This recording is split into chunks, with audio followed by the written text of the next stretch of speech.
السلام عليكم، نتمنى تكونوا كاملين بخير وعلى خير. في هذا الفيديو ان شاء الله غادي نصايب معكم واحد الفطيره كتجي لذيذه ورائعه وكتجي رطبه من الداخل بالفخوماج والكفته. تبعوا معايا الطريقه. نبداو على بركه الله. غادي ناخذ واحد لوبول وندير فيه 2 كيسان ديال الحليب. بالنسبه للمقادير مضبوطه غادي نخليها لكم في الديسكريبسيون. ونضيف عليه معلقه كبيره ديال السكر سنيده ومعلقه كبيره ديال الخميره، هي خميره ومحسن في نفس الوقت. صافي، ونحرك كل شيء مزيان باش تفاعلي الخميره مع داك الحليب. من بعد ما حركت مزيان غادي نضيف عليهم بيضه واحده ونزيد عليهم نص كاس ديال زيت الزيتون. صافي، ونعاود نحرك كل شيء مزيان. غادي تحتاجوا غير الضرب اليدوي فقط.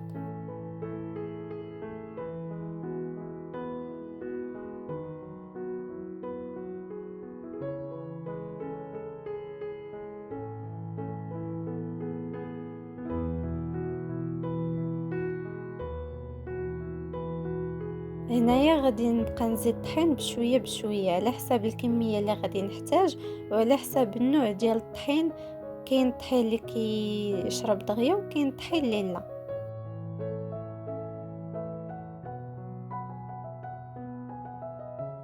صافي، وغادي نعاود عاوتاني نخلط داك الطحين اللي ضفت مع دوك السوائل اللي عندي باش تجمع ليا العجينه.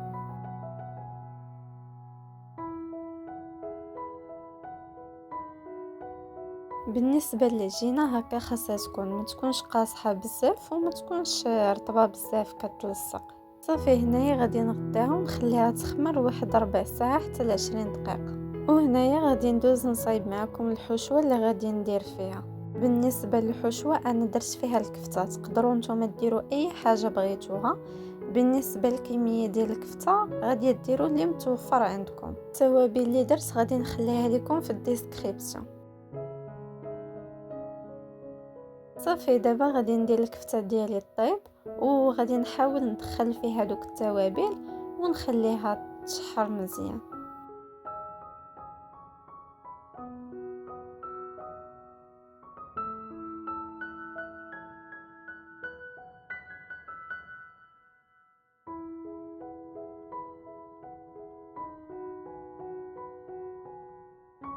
صافي، هنايا الكفته ديالي طابت وغادي ندوز معكم للعجينه. بالنسبه للعجينه انا خديت هاد الطاوه المربعه، تقدروا تاخذوا اي طاوه نتوما عندكم. غادي تفرشوا ليها بابي كويسون وتسرحوا العجينه فوق الطاوه. هنايا جات ماما عاوناتني ورديناها على هاد الشكل هذا كيف ما كتشوفوا معنا في لا فيديو.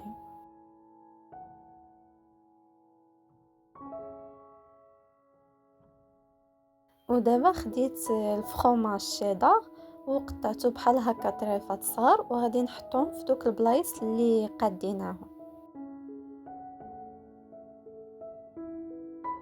ومن بعد غادي نزيد من فوقهم الكفته اللي صوبنا.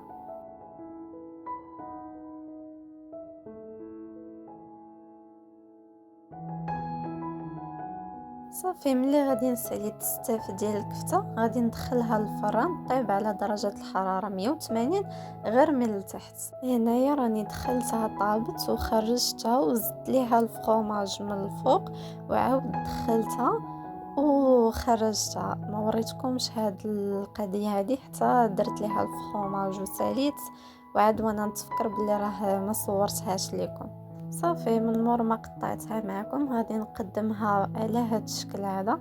صراحه راه كتجي بنينه بزاف وكتجي رطبه. نتمنى انكم تجربوها وتخليوا لي الاراء ديالكم في لي كومونتير.